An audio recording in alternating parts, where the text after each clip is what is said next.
Namaskar and welcome to this exciting episode of Sattology, debunking mythology. Sattology means science of truth, the study of truth. Opposite of that is mythology, which means science or study of fake lie or imagination. So आज आप सबको इस Sattology के episode में बहुत बहुत स्वागत है। आज हमारे साथ जुड़ रहे हैं major general SP Asthana, retired major general SP Asthana, और उनसे हम पूछेंगे सम इम्पोर्टेंट क्वेश्चंस जो कि हम लोगों को we all want to know, और मुझे भी थोड़ा सा लगा कि we need to go deep into them. So without delay let us welcome major general SP Asthana. Welcome sir. Thank you. Pleasure talking to you and your viewers. Thank you. So today many important questions are there and I would like to share a screen. पहले वहीं से शुरू करता हूँ मैं. share a screen कि in this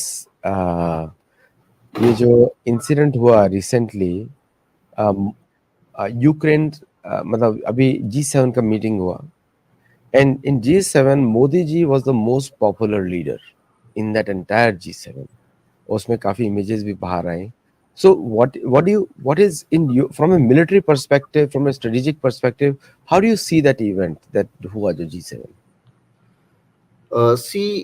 With Prime Minister Modi winning the third term in a country which has the largest population with variations of every kind, whether it is caste, creed, religion, status of development and things like that, is not easy. And Prime Minister Modi winning the third term, coming up there, was an endorsement that perhaps the entire country wants all those developmental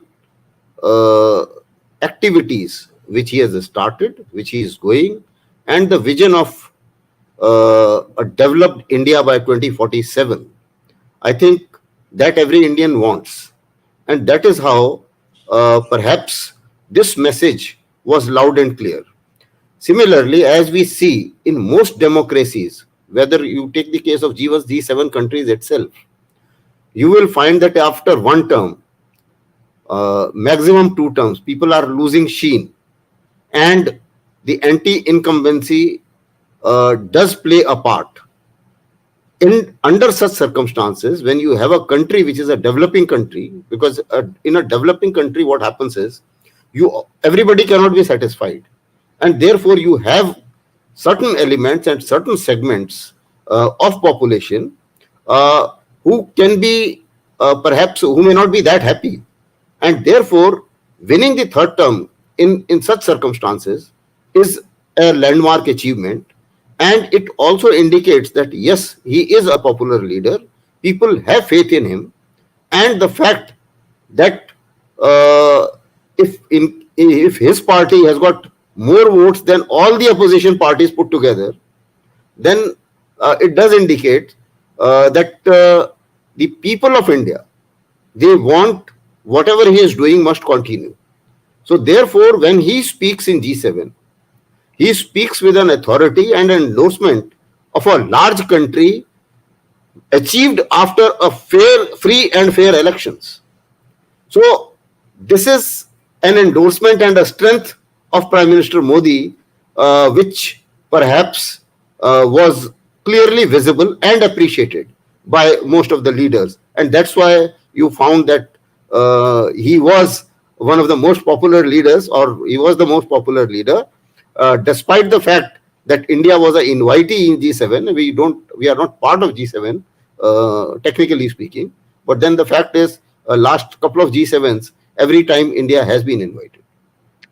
actually मुझे उनका pope से मिलना बहुत खराब लगा, पहली बार. I will be very honest, क्योंकि वो वही पोप है जिन्होंने भारत में सनातन धर्म को खत्म करने का भी बात किया. वो इज अ सेम इंस्टीट्यूशन जिसने पूरी दुनिया में इतना टेरर मचाया है कि लोग अपना कल्चर, रिलीजन सब भूल चुके हैं, जो मूल निवासी. That is I could not agree, और मैंने पब्लिकली उसको व्यक्त भी किया एक शो में, और and I got lot of flag for that also. लेकिन वो चलेगा, मुझे चलेगा, आई एक्सेप्ट इट, क्योंकि मैं I am a Hindu American, so I know what it is. और दूसरा मुझे एक बात भी उसका अच्छा लगा कि G7 में अगर कहें कि किसी particular, जिला खास है, तो किस तरीके का objective हो, क्योंकि मोदी जी का समय इतना इम्पोर्टेंट है, प्राइम मिनिस्टर किया था, मोदी सरकार। तो वैसे पूरे इंटरनल रीज़न, क्योंकि बहुत कन्फ्यूजन है इसमें। इस पूरे एपिसोड में बहुत कन्फ्यूजन है और बहुत सारे पॉलिटिशियंस कुछ इधर-उधर का बातें भी करते हैं। What do you see? Say again. I think I lost your question for a while because of the voice went down slightly. हाँ, हाँ। Can you ask the question again? Sorry. मेरी आवाज़ अगर दर्शकों को आ रही है तो प्लीज़ टेल मी, क्योंकि ये साउंड का प्रॉब्लम मेरे पता नहीं क्यों ऐसा रहता है। बट जस्ट ये जो ये मोदी जी का G7 में जाना, क्या उसका मेन रीज़न क्या दिखता है आपको? What is the main reason? आपको क्या दिखता है? See, even the G7 would notice. अभी सबको ये लगता है कि India does represent a community of developing countries and so-called global south. And India is a major stakeholder for every economy to grow, for the simple reason, because firstly it's the fastest growing economy. Secondly, even in the stock market, we have actually now moved up to fourth position, beating Hong Kong. So there is a fair amount of scope uh, in India. And as a replacement, or shall I say, when we are looking at de-risking from China, the entire Western world is looking for de-risking in China, de-risking from China. So India emerges as a big alternative to that. Now, you also have other alternatives, whether it is Vietnam or Mexico. But then the fact is, India is a country which is, firstly, is a very big market. Other two markets are certainly nowhere in comparison to India. And secondly, it is the fastest growing economy out of the all major economies. And the fact that within, let's say, a matter of about 10 odd years, we have jumped from 11th position in GDP to 5th position, and perhaps we will land up at third position maybe within next 2 3 years, uh, because the trajectory suggests so, and all the world monetary institution they suggest so. So therefore, there is a potential, and therefore everyone would like to engage, and we know that everybody also wants to improve his economy as well as we would like to improve, and therefore I think there is a reason to get engaged with India in more than one occasion. Secondly, we have also seen from the geopolitical and strategic angle, uh, there the two major blocks have emerged for various geopolitical reasons, whether Russia-Ukraine war or many other reasons, or Cold War 1.0 or Cold War 2.0. One is the Western bloc led by USA, and the second is China, Russia, Iran, North Korea, Syria, and all these people put together. So, considering that, you find that India is one country which is member of SCO. It is also member of G20. It is also a member of Quad. So, if you have to see a bridge between these two blocks which are emerging, perhaps India fulfills that linkage between the two. If you have to look at a bridge between developed countries and developing countries, India fulfills that bridge as well. So this is one of the reasons why perhaps people do look at do want to engage with India. एक अभी G7 का में हम लोग बात कर रहे हैं। G7 में तो इंडिया में इतना ज़्यादा इलेक्शन इंटरफेरेंस हुआ, बहुत ज़्यादा हुआ। 175 articles were written in the western press against India, specifically targeting Modi ji. एक हमारा शो भी है, लोग देख सकते हैं। How many articles were written? Guardian में everyone wrote against Hindus, and basically उनका एक चर्च बेस्ड प्रोपेगेंडा होता है। G7 में पोप बैठा हुआ था। ऐसा कौन सा इंटरनेशनल मीटिंग होगा जहाँ पे रिलीजियस लीडर बैठा होगा? So we all know that what happened there. तो क्या आपको ऐसा लगता है कि G7 was just a cover up to say sorry और do something more worse against India? See, while being in India and having gone through this election, which is a very long election because of such a big country, I can very much say that the whole world does not want a strong leader in a country which is progressing. So, no rise of any country is never smooth, and it will not be the case with India also. So there will be obstacles, there will be challenges, and we will have our own share of challenges. तो ये हर एक के साथ है. अब जहां तक India का सवाल है, not very many wanted that Modi should come back again. मतलब वर्ल्ड मतलब वेस्ट की आप बात कर रहे हैं? हाँ, मैं सभी की बात कर रहा हूँ, चाहे चाइना हो, चाहे पाकिस्तान हो, चाहे नेबर, चाहे ये जितने भी एडवर्सरीज हैं हमारे, वो भी, और कुछ हद तक वेस्टर्न वर्ल्ड भी. तो ऐसा नहीं है, because after all the fact is that today जब सर्वे होता है for of the most popular leaders in the world, Modi is way ahead of whoever is second. So obviously not very many like it. So that's one part of it. But notwithstanding that, one thing was very clear in Indian election. कोई कुछ भी करता रहे, India में the elections were being fought on domestic issues. As far as the foreign policy is concerned, as far as our attitude to Russia-Ukraine war or Israel-Hamas war is concerned, as far as our dealings with the foreign countries are concerned, by and large, the entire public was exactly looking at, was totally endorsing what Prime Minister Modi was doing. If BJP did not get as many seats as they would have liked to, it was because of some of the domestic issues not going in their favor, perhaps, whether it is CA or some of these policies. But notwithstanding that, as far as foreign policy is concerned and foreign interference is concerned, I can certainly say that it was a absolutely wasteful exercise, whoever tried to do it, including the foreign media, and it had zero impact as far as Indian elections are concerned. Thank you. I think you said it very accurately. यही मेरा भी analysis है, क्योंकि foreign interference का हम जितना ही बात कर लें, भारत पे उसका कोई फर्क नहीं पड़ा. और भारतीय इलेक्शन डेटा शोज कि भारतीय people are more mature than all the foreign intelligence agencies put together. ये बिल्कुल क्लियर है. अच्छा, नाउ नेक्स्ट सेकंड पॉइंट. इसमें आप कुछ बोल रहे हैं, प्लीज. हाँ, इसी में एक पॉइंट और बताना चाहूंगा मैं कि अगर आप देखें जो हमारे इलेक्शन का रिजल्ट है, it shows tremendous amount of maturity of Indian voters. Absolutely. What they have actually given, if you see the message which comes out loud and clear, that as far as national development is concerned, we want Prime Minister Modi, and Prime Minister Modi should do what he is doing.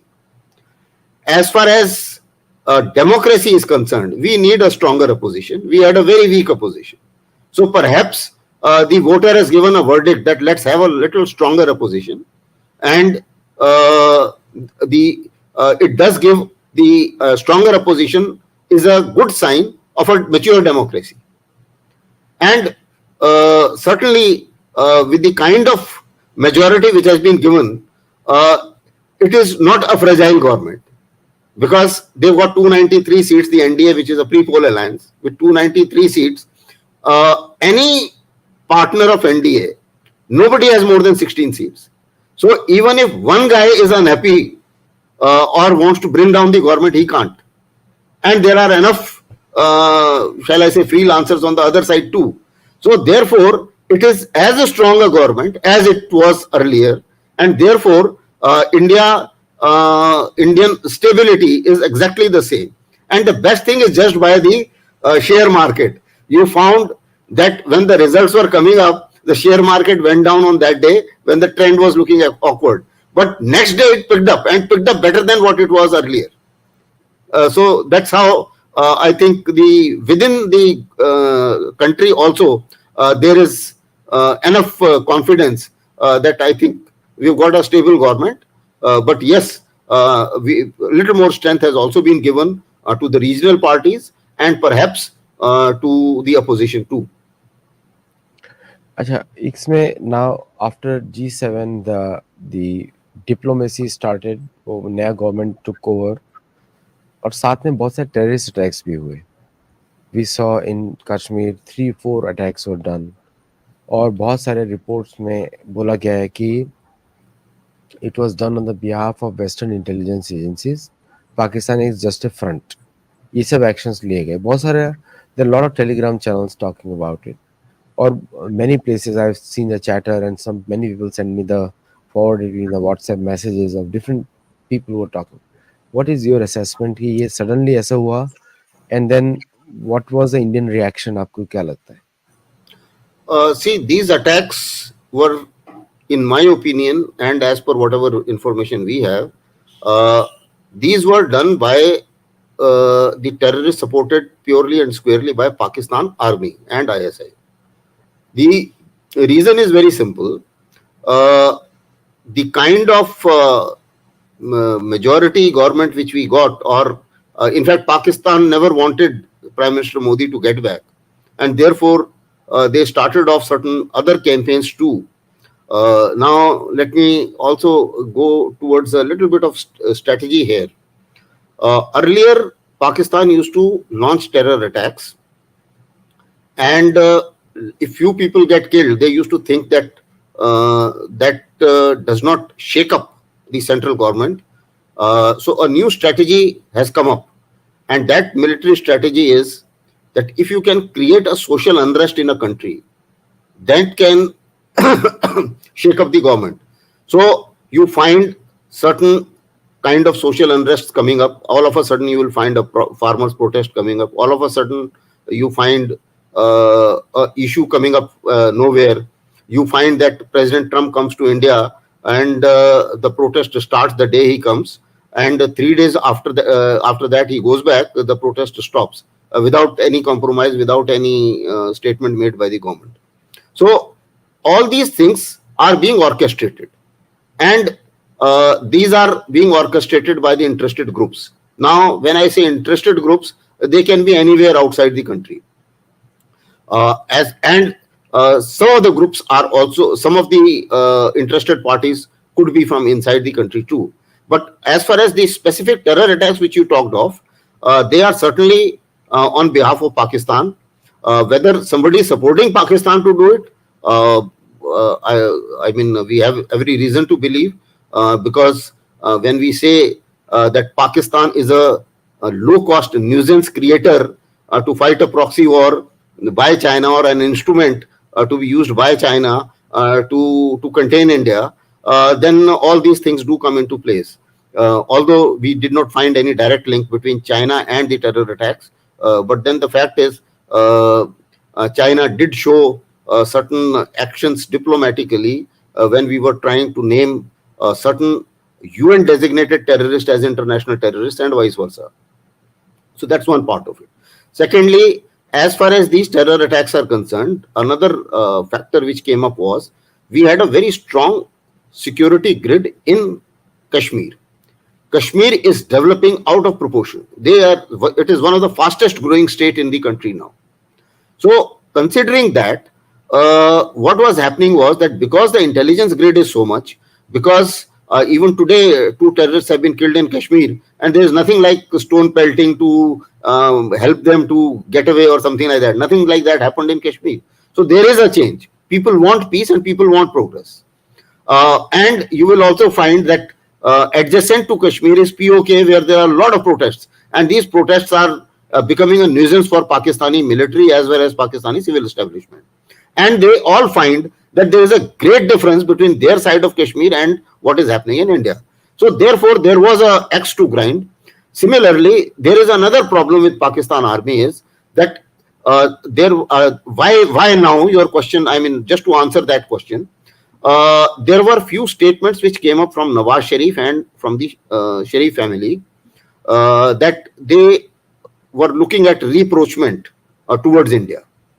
Now, Pakistan Army doesn't want that to happen for very simple reason, because Pakistan Army survives on a propaganda within the country to say that India is a threat. So this is India threat theory, and India is going to eat us up and break us, and therefore we are the only guys who can keep the country together, and therefore all elements of power should be with us, and that is how Pakistan Army is surviving. a rapprochement with India does not suit them. A scaling down of terror attack of terror does not suit them. So that is why they would like to explore new areas. So when Kashmir became a difficult area, they tried it out in Jammu area. And Jammu area earlier was not being tried out for a simple reason, because Jammu population is not pro Pakistan. They are Gujars and they are various other, shall I say, castes and tribes, which are not in favor of them. But what has happened is that the by virtue of the kind of troop density we have in Kashmir, Jammu we have slightly lesser troop density relatively, and that's why they thought that they could take a chance. And I'm sure the Indian security establishments will take appropriate measures that these things don't happen again. Back to you. एक important point आपने इधर बहुत बताया, क्योंकि मुझे if I see the data and everything कि एक बड़ा अच्छा, हमारे शो पे एक आते हैं अंकित जी, बहुत ही अच्छे मित्र भी हैं और बहुत अच्छा एनालिसिस करते हैं, प्रेडिक्शन करते हैं। उन्होंने एक पॉइंट रखा कि अमेरिका पूरी दुनिया में एक प्रॉब्लम बनाता है और उसका सोल्यूशन भी देता है।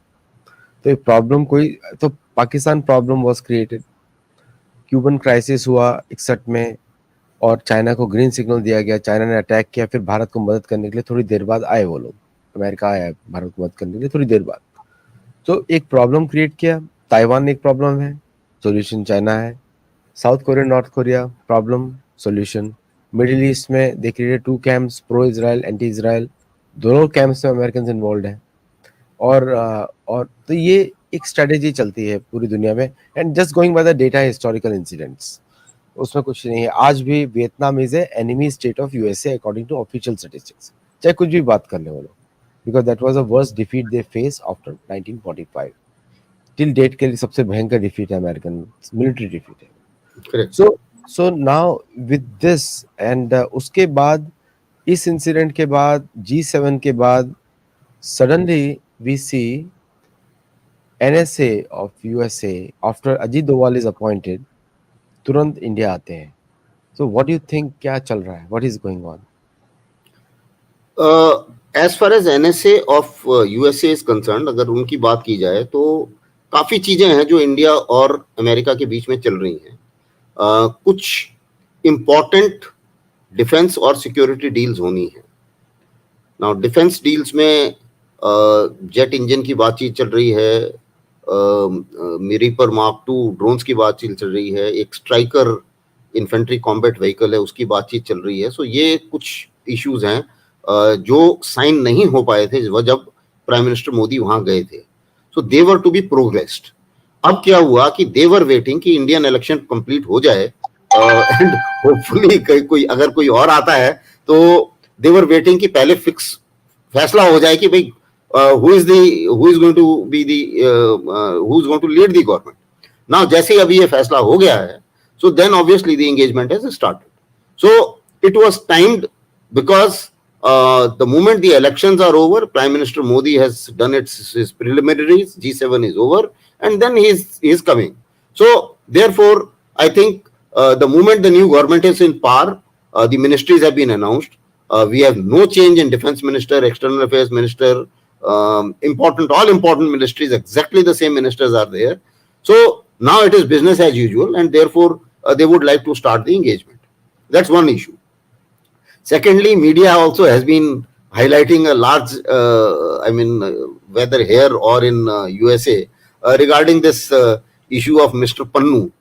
Now, as far as Mr. Pannu's case is concerned, let me say in no uncertain terms that what has happened between Nikhil Gupta and Mr. Pannu, whatever information Americans had, they have shared with us, and India is looking into it. That's the status as of now. We don't know anything more than that because nor has everything else is now exaggerated by media. As far as Americans are concerned, why India is still paying heed and investigating and not doing the same thing to Canada is very simple. Americans have at least shown that maturity that they have shared whatever they wanted to with India. As far as Canadians are concerned, they didn't share anything and they started telling their parliament that India is involved. Now that has not been liked in India by any stretch of imagination. So this is one issue. Secondly, people and especially media, whether foreign media and some segments of the medias of the adversary, they were trying to link Indian establishments too. Now the question is, there has been no change in Indian establishment. Ajit Doval is still there the way he was earlier. If anybody thinks that America put pressure and India came under pressure, I think he is sadly mistaken. Because if that was so, then maybe that India would have responded differently. But India has responded and stood its ground and is doing exactly the business as usual. Thirdly, when we talk of such issues, let me say in no uncertain terms, if United States can say that I can get into Pakistan and kill Osama bin Laden in the global interest of in the interest of global security, there is no reason why India should not be calling out certain guys like Pannu who blatantly on televisions and on media are saying that I will attack Air India, I will attack Indian Parliament, I will break India. Now, if somebody is saying things like that, then obviously he is not a holy cow as far as India is concerned. He is a separatist and will remain so. Very good point actually आपने बोला इधर, because this is exactly the message which America will respect also. और आपने, like, there is a one more foreign policy part is missing. जैसे there are a lot of human rights violations against Native Americans in the USA, and I'm not a Native American activist. I am just a regular Hindu American focused on dharma. And dharma says if something is bad is happening against people, it is a duty of everyone who follows dharma to raise a voice. We have to raise a voice. Significant human rights violations against Native Americans, and this is something which is hidden by the American media, and no nation is taking up those causes. Do you think that can put an additional leverage for human rights? India ka human rights credential is one of the best in the world, one of the best. And I think even best I can say very clearly, because India has always protected rights of every one of its citizens. Delay hua hai, but has been there. In fact, the worst people suffering from human rights violations in India are Hindus. Majority people. Majority of the population suffers more than any other minority. So, what do you say on this aspect, which should be highlighted also in Indian foreign policy circles? See, it's a transparent world. Everybody knows what is happening in the gun culture. Everybody knows what is happening in Black Lives Matters. Everybody knows the story of American poor. In fact, I had shared one video on that, which shows the state of the homeless Americans too. So the question is, every country has internal problems. It has been the policy of India not to interfere in anybody's internal problems, nor to unnecessarily talk about anybody else's internal problems, and also to say in no uncertain terms to everybody that we don't interfere in your internal problems, you please don't interfere in ours. So you would find that over a period, perhaps India conveyed this message again and again. I recall that in the first term of Prime Minister Modi, President Trump talked to him that okay, if there is a case, then I can mediate between India and Pakistan. And Prime Minister Modi very politely told him that that is a bilateral problem, we will resolve ourselves. So it was told in no uncertain term. Similarly, as far as the internal problems are concerned, I mean, obviously, it's a very large country, and therefore there are going to be, and it's still a developing country. So there are issues, but then I think Indians have given a very clear message, and as far as focusing on the American human rights issues are concerned, not very many. They are not very much focused in India, but nowadays we are also getting into the culture of the international news. You find that Doordarshan has opened a international media channel that is DD India. We have Beyond News, which is coming up. again an international channel, and similarly some of the domestic channels have also got the international output. So in that there is a fair amount of shall I say coverage on such issues which are human right issues directly involved in various countries, and America also forms part of that.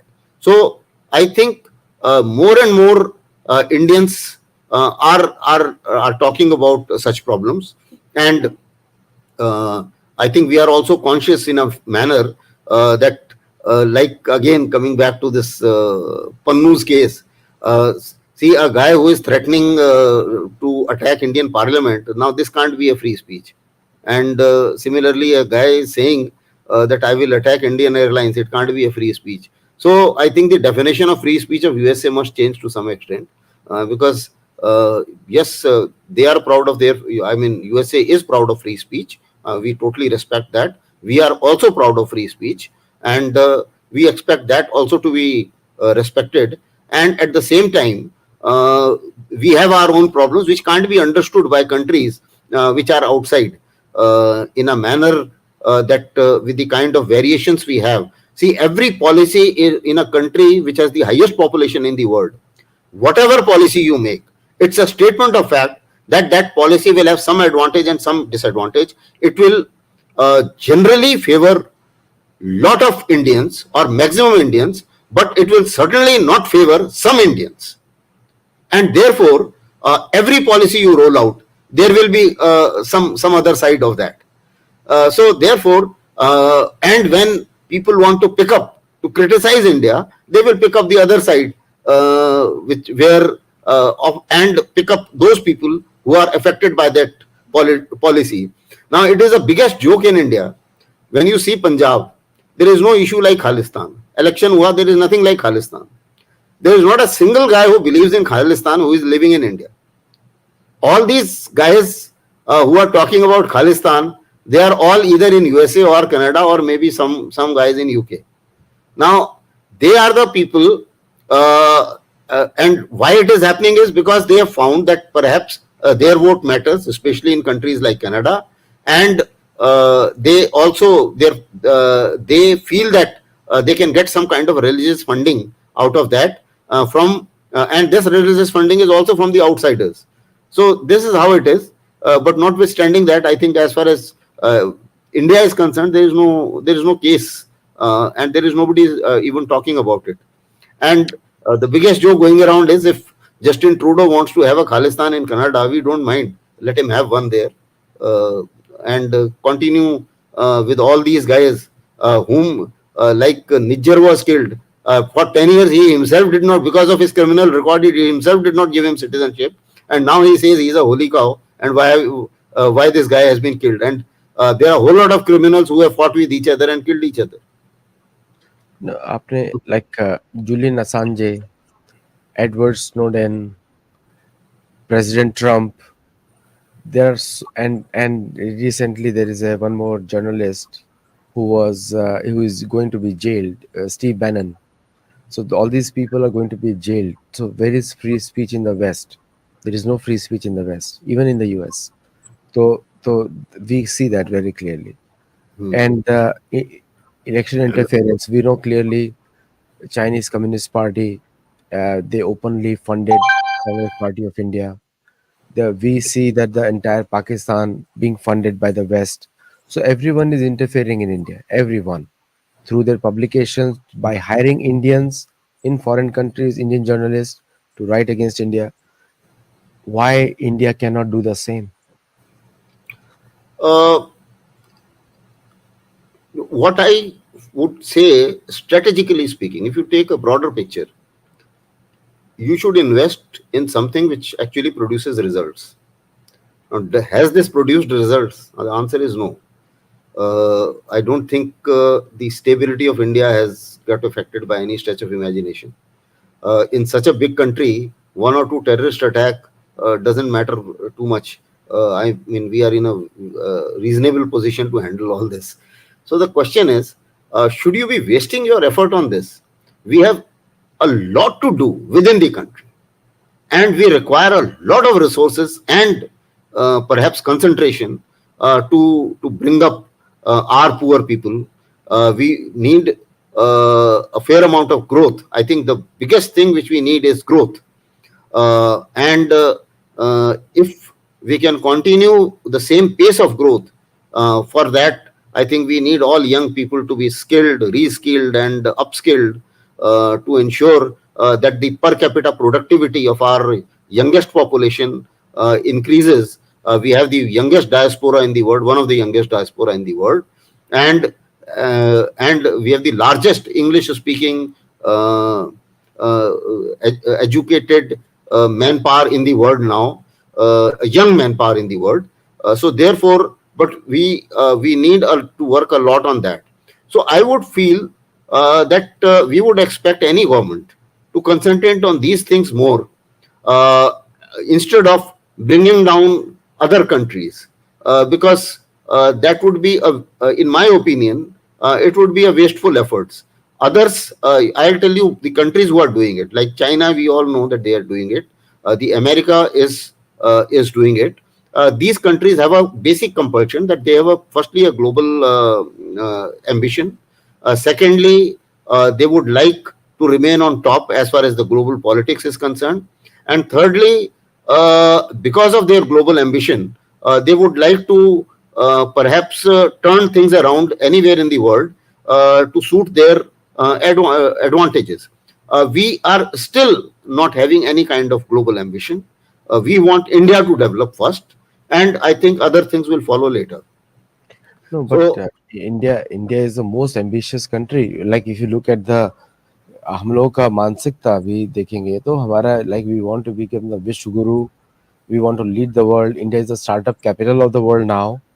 So India is into global trade ambitions और उसके लिए भारतीय सेना, भारतीय गुप्तचर, भारतीय all these things have to simultaneously work. Not everybody has to focus on one thing.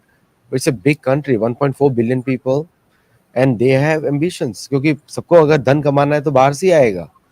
So it cannot be local. Like ऐसा नहीं होगा कि आप परिवार में एक दूसरे को पैसा देते रहे और धनी हो गए. नहीं, the total amount is still the same. So we have no, to work towards it. I appreciate what you are saying.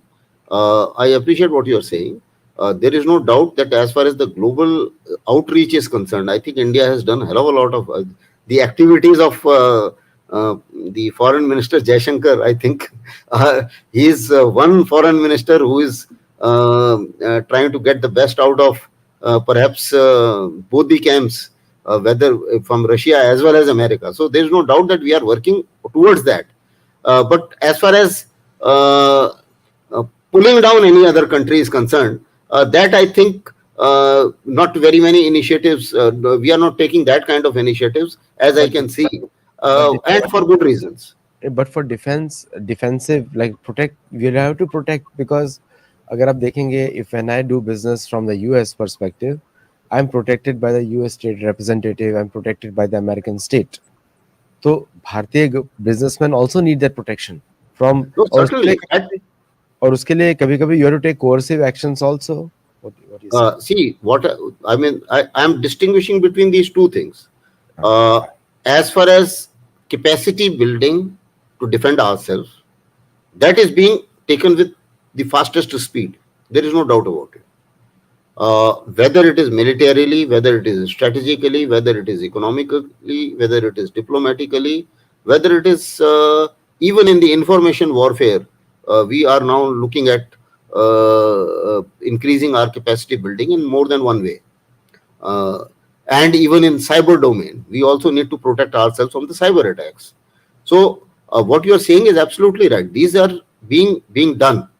But as far as India trying to waste time in pulling down somebody else, now that is the area or arena which I feel perhaps this is not the right time for us to invest our energy in that. China keeps doing a whole lot of things to pull down India. We are protecting ourselves. We were perhaps the first country who banned TikTok. America is still thinking about it. They've just given a notice to ByteDance or whatever. but whether they will abide by that notice or not is a separate issue. But the question is, we did acts where we have to protect. Like there was a trade deal which was being signed by a whole lot of Asian countries. We didn't sign it because we found that perhaps the Americans' goods will flood our market. So we tried to get away from that. So wherever the stand has to be taken, we have taken stand. Similarly, as far as America is concerned or Western world is concerned, we have taken a stand. If given a choice, America wanted us perhaps to take sides in the Russia-Ukraine war and be totally on the Western side. But we stood our ground and we continued to do what we are doing. Same is the case with the other subjects which we have taken. In doing so, we do run into certain problems sometimes, like the case of Iran. We were taking a lot of oil from Iran. America didn't want. Iran was under sanctions. We did reduce some kind of oil intake, but then we put our foot down when it came to Chabahar port, because we looked at Chabahar port from the angle of connectivity to Central Asian Republic. So, and then we were trying to convince Americans that it is in your interest too. Similarly, I will tell you the very important incident. Indian foreign minister, when Sushma Swaraj was foreign minister, she was told, you close down your embassy in North Korea. She said, no, we will not close down our embassy in North Korea. Firstly, it's a very small embassy. Secondly, if we are friends, if India and USA are friends, maybe that at some point of time you will need us, because North Korea is not going to talk to you. Maybe you will need us to talk to North Korea at some point of time. May not be today, but tomorrow. And till now, we continue to have an embassy in North Korea. So similarly, where it suited our interest, I think we have followed that. When it comes to purchasing oil from Russia, I think we have taken a stand. So we have protected our interests, irrespective of the kind of pressures which came on us, and perhaps we have handled the pressures appropriately. You mentioned some very important points actually, and I like the participation of the audience also. जो भी देख रहे हैं, you can ask me questions. We'll take up those questions with Major General Asthana. So, coming to the China thing, now China and Indian armies are standing on the border, and Chinese actions are very much against India. We know that for sure. And recently they're opposing even the Malacca Straits, where the Indian military has established in Nicobar Islands. They are opposing that also. So we are seeing this building up now. We are seeing building up. Same Cuban situation like 61 looks like. All parameters are the same. Cuban crisis, Russia-US Cuban crisis, and now and the borders. We are seeing the issue. Elections. You correctly said that the foreign interference failed completely. All the German intelligence guys who were campaigning in social media in India, they are all failed. So now the situation, the ball is in India's court now, 3.0. और आपको मालूम है, you are तो military से हैं कि unless when there is a gun on the table, everybody agrees because they know there is a gun can be fired. So what are the big guns India has? I mean, in terms of strategic options they have to ward off military adventurism of China, military adventurism of Pakistan backed by the West, and all these things. What do you see India has? See, in every domain, we have done some counteraction to whatever China has done. Now, let me start from one side. Before I forget, one thing I want to show: the Justice Department calls Indian national charged in connection with foiled plot to assassinate U.S. citizen in New York City. ये किया था उन्होंने निखिल गुप्ता के लिए he's an Indian national. So as per the Justice Department of USA, it is the Indian national. Just to point out. Yes, please, आप कुछ बोल रहे थे. हाँ. So firstly, I'll talk about China. I think Nikhil Gupta, I have already spoken. Yes, he was in Czechoslovakia. He is an Indian national. and I think he has been extradited based on the treaty between Czech Republic and USA, and USA is investigating it. So that's the status we know. Now, as far as the question which you had asked and I was responding to, now let me take on all the measures which what China is doing to us and what how are we responding. Firstly, let's talk of Malacca Strait. Uh, Although they are trying to make bases, whether it is in Sri Lanka or in Maldives, they're trying to uh, get closer to Maldives. They've got a government, perhaps, which is in favor of China. Uh, Now, what we have done is we have treated that government reasonably well, even now, because we know that the geographical proximity of is such that they can't go anywhere. The problem is it's a question of only one tsunami kind of activity happening. China cannot help them. It's only India which can help them. So now we find that their president had also come here, and then their foreign minister also came here, and he was also talking of telling us that please restructure my loans and things like that. So that's one issue. Now, as far as the bases are concerned, while China is making bases, we are also making a bases in Nicobar, which is the closest to Malacca Strait. We are also making base in Lakshadweep, which also is on the sea lines of communication of China. So the message is being given tit for tat. If they are making bases, we are also making bases. As far as the standoff is concerned, I think whatever is their deployment, we also have a similar deployment, a mirror deployment with Chinese. If they are doing capacity building, we are also doing capacity building. They named certain, shall I say, certain places in Arunachal very recently. We call it cartographic offensive. And now we are also planning to name certain places in Tibet with Hindi names, especially in Aksai Chin. So again, a similar response is being given. China was doing incremental encroachment along the borders by making 628 well-off villages. We have also started something like Vibrant Village program, which is exactly the same what China is trying to do. So at every stage, we are responding exactly in kind whatever they are doing. Similarly, when it came to trade production, as you mentioned, I talked about TikTok. But there is one problem here. While the rest of the world keeps talking about this standoff, that China is a big challenge because of the standoff. I think standoff we can handle. We have no issues. Not much of problem there. But certainly, the dependence of our industry on China and the rising trade figures of China, that is a major concern. So, economic encroachment is a bigger concern. And I think the new government will certainly take certain measures to ensure that our economic dependence or the dependence on Chinese supply chain that is reduced. A fair amount of investigations are being done. Their mobile companies had captured about 80% of the market, and they were showing themselves in losses and passing all the profits to China. All of them have been challenged in the Indian courts. And I recall last time when I visited China, everybody was saying, "Why are you getting after our mobile companies and things like that?" So the point I'm trying to make is, yes, a lot of activities are happening in every sphere. So whether it is a strategic domain, now we talk of diplomatic domain.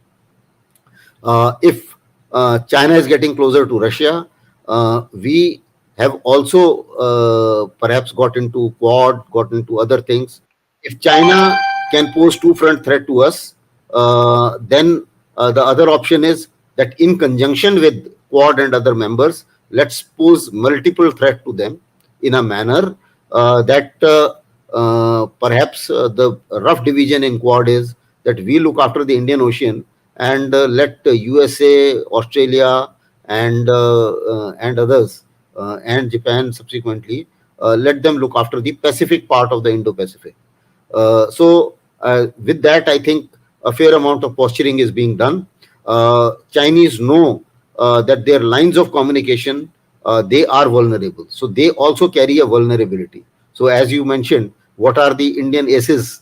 So that is one of the ace where we find that Chinese, although they have created the largest navy in the world, but then the fact is that the Chinese capacity that is maximum near their eastern seaboard, and as the distance from their eastern seaboard increases, and when they reach Indian Ocean, their capacities keeps reducing, and we are evenly placed to match them as far as Indian Ocean is concerned.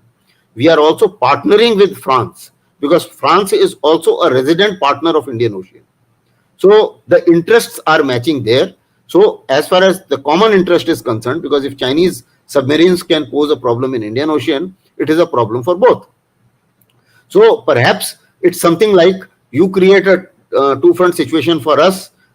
We will also try and diplomatically, like Chanakya had said, that you must have alliances. And in the modern world, we call it as a strategic partnership because we don't want to get into military alliances for various reasons. So that is how we are managing it. Now, some people, especially in the West, they say, okay, why can't India totally come into the American camp? Now, let me put it in no uncertain terms. We have a totally different situation which the world cannot face, which the world is not facing. We are the only country in the world which has two belligerent neighbors. Both of them are nuclear, and both of them have unsettled border, and both of them are in collusion with each other. Now, this is a awkward situation which nobody in the world, no country in the world is facing, and that makes the Indian position slightly different, and that is why India has to chart its course and continue the cooperation as well as the strategic partnerships and view all the partnership which we do from that prism and move ahead with that. So I think that's the way perhaps we are tackling China challenge as you asked. Back to you. Actually, you made some very important points, and also for the viewers, I'll add key that the China has more enemies on their borders than any other country. Also, they have unsettled borders with almost all the countries, 18 to 19 countries on their border, almost all of them, including Mongolia. Mongolia is an Yeah. unfinished task. Even Russia. So, In fact, as we speak, I mean, just to interrupt, as we speak, I think there is an American delegation in Dharamshala. And in addition, let me also tell you, China keeps talking of one China policy. Now, when Tsai was sworn in, President Tsai was sworn in, that time the two ministers of India, they attended the swearing in. And that was the time when they were also replied. China said, okay, you must follow one China policy, etc., etc. So I think Sushma Swaraj had told them, if you don't follow one India policy, how can we follow one China policy? If you say Tibet, Arunachal is not part of India, then you are not following one China, one India policy, and don't expect us to follow one China policy. Now, our trade, we are looking at bit more opportunities with Taiwan. Number one. Similarly, earlier it was not publicized. Prime Minister wishing happy birthday to Dalai Lama or things like that. Now I think we are much more open. And the fact, the biggest thing is we are the only country who has China calls Dalai Lama, His Holiness Dalai Lama, as a separatist. We are the country who is hosting him. Not only hosting him, we are hosting his government, and he is running a government in exile here in India. And China is certainly not happy about it, and we have no interest in compromising that. Let them be angry and let them be unhappy about it. So be it. no, Anglo-Saxon Catholic America is not a friend of India. Clearly, we know that they are not a friend of Hindus in America. Also, that is very clear. Also, and also Native Americans. So that is a fact. And NC Pelosi leading a delegation should be a warning for India, because meeting Dalai Lama is their foreign policy objective to create a war between India and China. But India is not going to take initiative for fighting. This is very clear. So those are things. Both things have to be looked into that situation where why media Certainly, lump. certainly. Let me clarify here one point. See, India is very clear. We are not Ukraine. We are not going to fight America's war. We are going to fight a war if it is in our interest. That is absolutely clear to Indians, and that's absolutely clear as far as the Indian policy makers are concerned. That's number one. Number two, what you said is absolutely right. Uh, the whatever, if Nancy Pelosi landed up in Taiwan, it is also for US interest. If she has landed up in Dharamshala, it is also for US interest. There's no doubt about it. We are very well aware. And The fact is that we have to take it in a stride that for a rising India, we will have to balance out. We have to do something what is called as a strategic balancing, wherein you try and get the best of everyone, although everyone will also like to get the best of us in a manner that one of the major reasons of India and US cooperation uh, going, I mean, increasing is the threat from China. Uh, and the Chinese aggressiveness is actually bringing America and India closer to a great extent. As far as America is concerned, certainly, uh, if China and India fight, the China also loses and India also loses, and therefore the end gainer is America at the end of the day. Even in Russia-Ukraine war, let me be absolutely clear. See, the war is continuing because the arms lobby in America wants it, and why NATO is expanding, they can keep saying that okay, no, every country is voluntarily joining, but then the fact is, more number of countries in NATO, more companies have to buy compulsorily buy American weapons, and therefore the market increases. Uh, Even this peace summit which happened in Switzerland, nothing is going to change. There can't be a peace summit without Russia. Without two warring parties, what peace summit are we talking about? But then the fact is that the optics is required to boost morale of Zelensky so that he can keep sacrificing his men and continue the fight. And in that, everybody's budget has increased. Defense budget has increased in Europe, and the advantage is that the shares of the American arms dealers are increasing. So this is known to the rest of the world. The hypocrisy is also very well known. America did not stop buying fertilizers and nuclear fuel from Russia even now. The European countries individually, when collectively put together, if you put the figure together, they have bought more oil from Russia in 2023 than what they bought in 2022 or in 2021. This is the status. So they can find a Zelensky in Ukraine, but they can't find a Zelensky in India. Zelensky तो पप्पू तो बैठा हुआ है, लेकिन पप्पू को कौन पूछ रहा है ये पर बात भी अलग है. See, one आपने बहुत important points बोले हैं. This is one of the आप so many people are watching. I want all of you to like, share, subscribe. लोगों को बताइए चैनल के बारे में. So this video should be watched again and again. मेरे channel Asthana ji is clarifying so many points, and I am asking very tough questions where I want him to think and reply also. Now with all these things which you just described in the see the Atmanirbhar Bharat, it is a one we have to give full credit to Prime Minister Modi for Atmanirbhar Bharat. No other government ever did it before.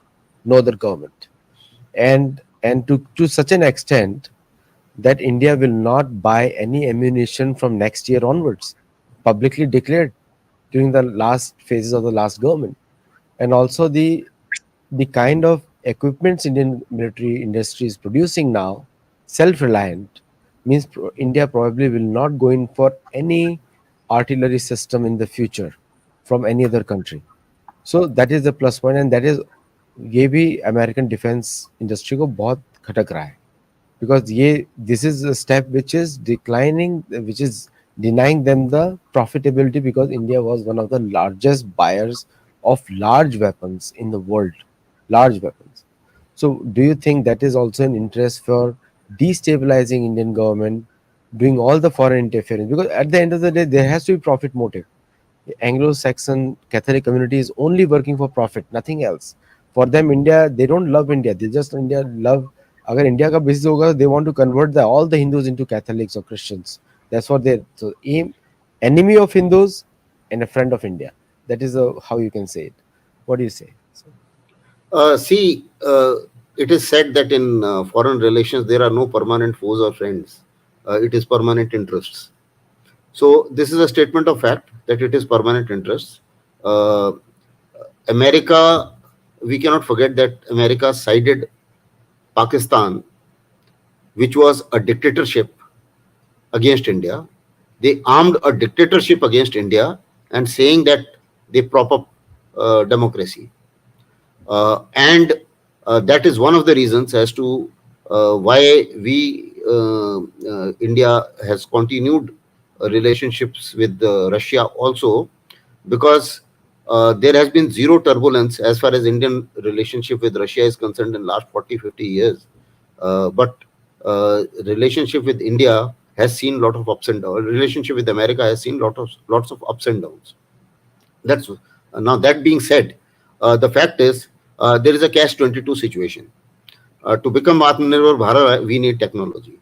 Where do you get technology from? Obviously, you have to get technology from the Western countries as well as the Russian countries. Why we have so much of equipment from Russia? Because that time when we were asking for technology, that time the West never gave us technology. Only the Russians gave us technology, and that is why we not only have a lot of Russian equipment, but most of the equipment, whether it is ICVs or it is T-72s, which we are producing in India, it is because of the transfer of technology from Russia. That's one part of it. Secondly, we are not again trusting that as well. Because now when we say that we want to become Atmanirbhar, that means we do not want a dependence on any one country, which includes Russia. Because with his relationship with China, they can come under pressure. So therefore, we have diversified. Now, in this diversification, we have given a fair amount of competition. We have a fair amount of deals going around with France. We have fair amount of deals going around with Israel, and we have also a fair amount of deals going around with America. Now, depending upon once you sign a big ticket deal with any of the country, that becomes number two supplier at that point of time.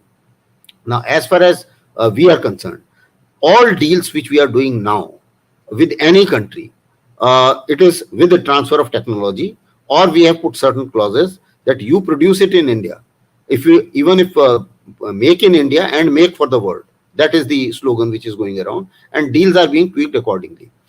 If somebody doesn't like it, then obviously he is not there in the market.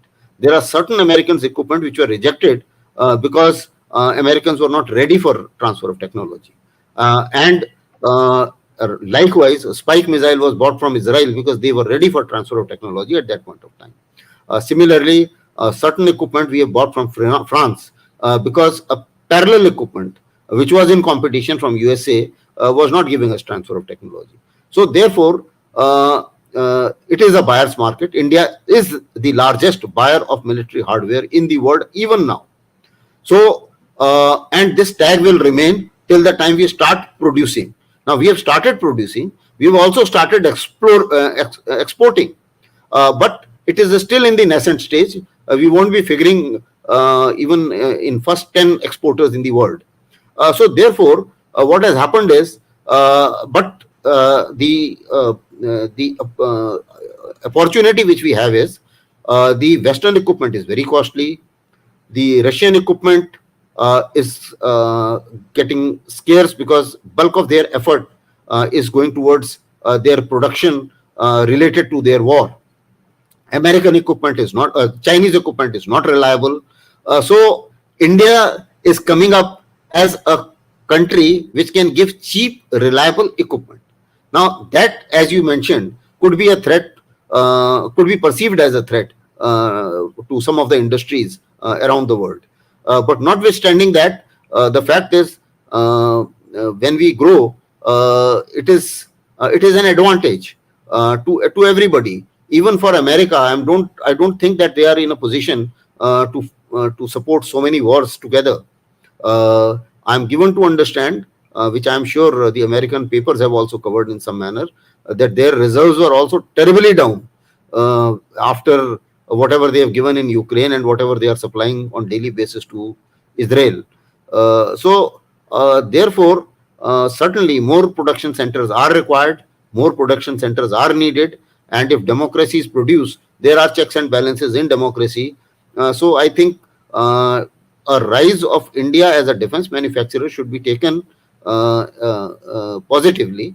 And as far as profit motive is concerned, that profit motive will remain. That we all know.